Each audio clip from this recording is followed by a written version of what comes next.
เนาะโดยนี่เปิดภาพมากกับอีนาเงินซ่านของน้องม้วยเพิ่นเลยมาเบิ่งรถนี่เพิ่นเพื่อว่านี่ทางแม่เพิ่นโทรบอกว่าจังรถเป็นยังก็เลยสิเขามาเซ็กเบิ่งเนาะโดยจะได้กล่าวสบายดีและสวัสดีเด้อพ่อพี่น้องบ่ว่าสิเป็นฝั่งไทยฝั่งลาวต่างประเทศกันเนาะป้าตะฮอนแดดลิมาโอเคนะพ่อพี่น้องกันเดี๋ยวสิพาพ่อพี่น้องเขามาเบิ่งว่าเป็นยังเบิ่งใช่เลยไหมมวยทางน้องมวยบ่สบายบ่สบายดีก่อนน้องมวยเพิ่นวินหัวเพิ่นเป็นอะไรเพิ่นบ่สบายบ่กวนเพิ่นมีแต่สิมาเซ็กรถกับแม่เพิ่นให้เพิ่นพักผ่อนก่อนบ่สบายเนาะเมื่อวานนี้มาหาเพิ่นบ่เห็นไปไสอ่ะเราซิลูกแม่เป็นยังไงการรถเป็นยังไงก็ฮะ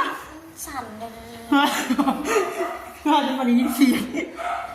แล้วมันแบบว่ามันเล็งบอกว่าอันมีเงินไปแป้งอยู่ป่ะยังเงินเท่าไหร่บอกเบิดแล้วเอาไม่ใส่ไปที่นี่ป่ะบอสเป็นบอสบายพ่อพี่น้องเลยเป็นเลือดจางนะลูกสลักกับบอสบายดูเป็นเลือดจางคนเป็นเลือดจางแบบว่าทาว่าบอหักษาสุขภาพแบบว่ากินของมันมีวิตามินแบบบำรุงกันนะบำรุงเลือดอย่างฮะกะมักเป็นวินโดยกะมีแต่ใช้ทางน้องคนพักผ่อนเนาะพอถามเพิ่นจะซื้อว่ามีเงินแป้งรถอยู่บ่นะนอนพักผ่อนจ้าสบายดีสบายดีได้ทั้งนี้โดยสบายดีเป็นอะไรก่อนรถจะว่าอันรถหันล่าน้องม้อยขี่นะมันถือแหละมันแบบมันดังดืดคือกระบิ้วมันหนามันมาลงเงี้ยงค่ะนะแบบมันอุดแบบครับน้ำมันอุดตันอุดตันยังแบบนี้เร่งบ่อยากขึ้นป่ะเร่งบ่อยากขึ้นแล้วมันก็แบบปึดน้ำทางอะนะเวลาขี่ไปน้องว่า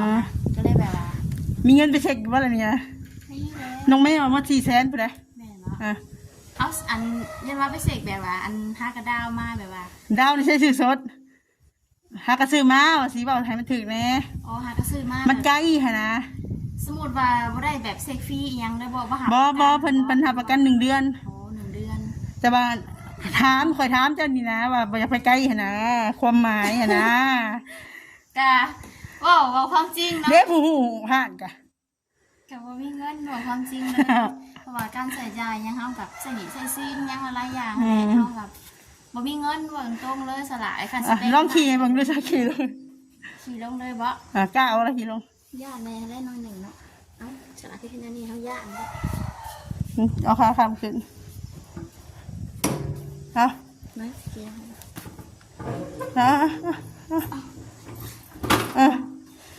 เอาลงได้ปะเลย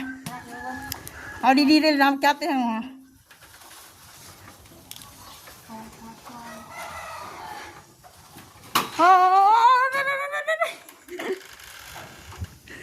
ไม่เกือบหัวหมุนเลยทะลุไปทั้งหมดเลย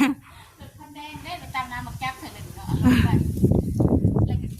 เดี๋ยวแค่เป็นจังหวะขี่เรามือ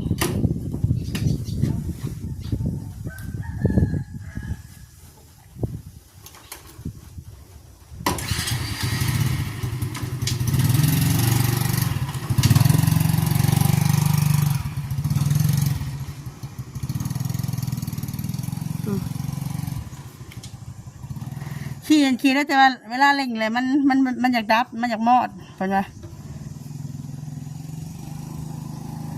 ว่าพ่อเกี่ยวแก่กันยังต้องไปให้เป็นเฟกเบิ้งให้แต่ว่าเขาขี่ครั้งแรกนะมันยังบอกเป็นแล้วเขาขี่ไปอีกเขาขี่ไปเรื่อยๆแล้วมันสิยังมันสิ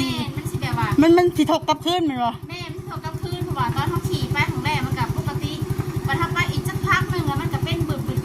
ไปเลยนะเพราะว่ามันต้องเป็นอะไรคาดที่ว่ามันเร่งอย่างนี้มันเกียร์บอกเขาอย่างนี้แหละว่าเขาขี่แล้วเขาต้องหุ่นยักษ์อยู่หาเนาะแบบว่าเพราะว่ามันต้องเปลี่ยนมันต้องได้เปลี่ยนแต่ว่ารถฮักกระซื้อเดี๋ยวเขาใส่ของปลอมมันจะของกิมจะหายเพราะมันพอมาเลยเนาะ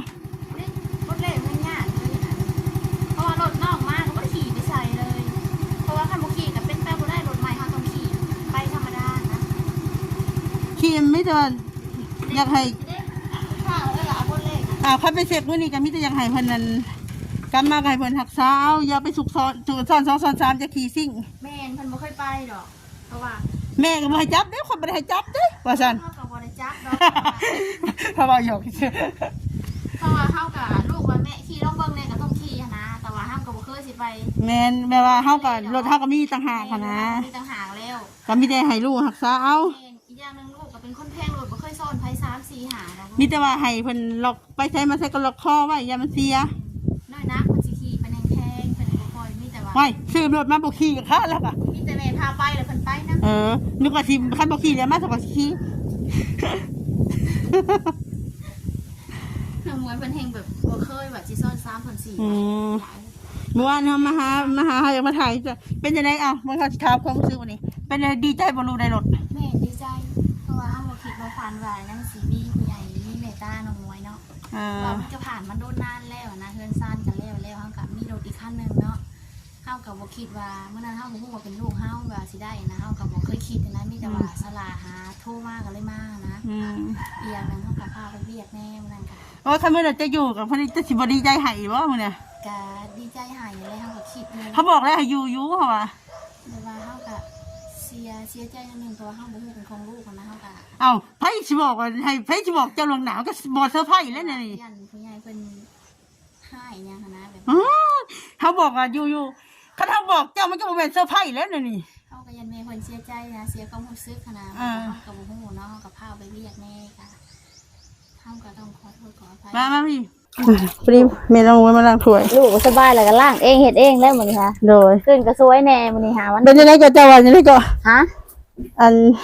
ย่าแม่ผู้เสียใจบ่ แม่นยันแม่เพิ่นเสียใจเพราะว่าอันทั้งๆที่เพิ่นแบบมีความเมตตาซื้อรถให้ลูกเฮาเนาะแบบว่าเฮาก็เสียใจนิดนึงเพราะว่าเพิ่นบ่ได้เห็นที่เฮามาแสดงยินดีกับลูกหั้นนะเพราะว่าเฮาก็คิดผิดหั้นนะเพราะว่า บ่แล้วเราบ่ได้คิดแบบนั้นแล้วค่ะเราหาฮู้ว่าเจ้าไปเวียกไปงาน แม่นเพราะว่าเฮาหูทางการหั้นนะแบบว่า นั่งตั้งก็ได้เด้อจนถึงเที่ยว โดย เอ้า ก็แบบว่าเฮาบ่ได้อยู่ยินดีนํลูกเนาะเฮาก็เสียใจหน่อยหนึงเสียความรู้สึกหน่อยหนึง โดย ทั้งที่ว่าเพิ่นยังมีความเมตตาลูกเฮาเพราะว่าเฮาบ่คิดว่าวันได้หลายยังสิมีผู้ใหญ่เพิ่นฮักแพงน้องมวยหั้นนะเพราะว่าเฮาก็คิดว่าเพิ่นสวยได้ซำนี้ก็ถือว่าบุญหลายย่อมือชุดศอกเนาะแบบว่า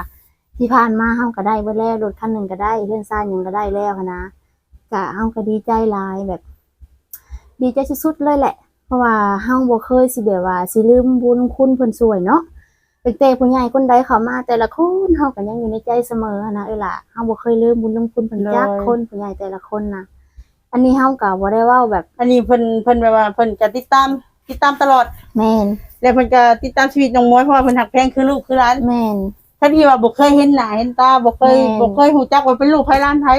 แต่มาเห็นในคลิปแต่ว่าเพิ่นก็สดสอยเข้ามาก็ยังแบบความเมตตาความผูกพันแบบว่า แม่น ถึกชะตา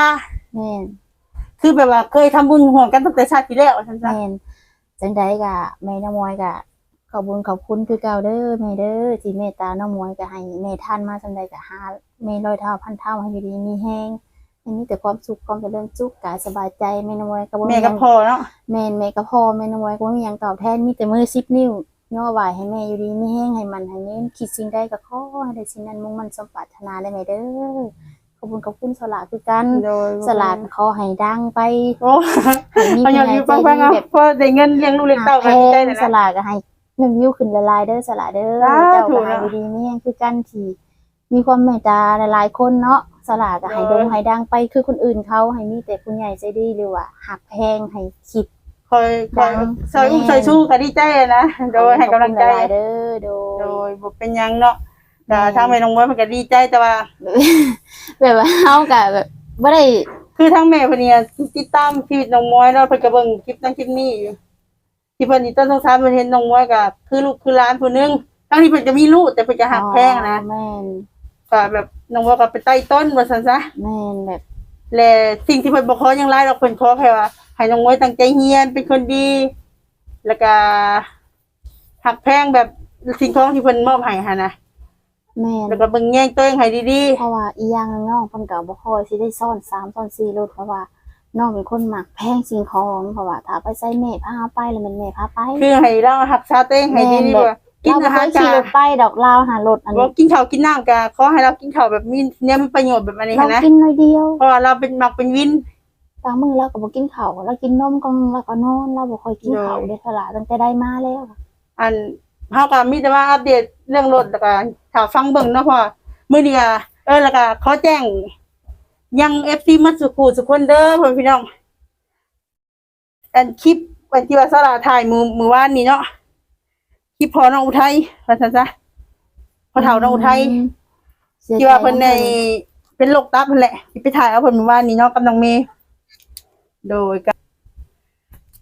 เพิ่นได้เสียชีวิตแล้วเนาะพ่อแม่พี่น้องเมื่อคืนนี้โดยกับขอแสดงความเสียใจนำครอบครัวน้องอุทัยหลายๆเด้อ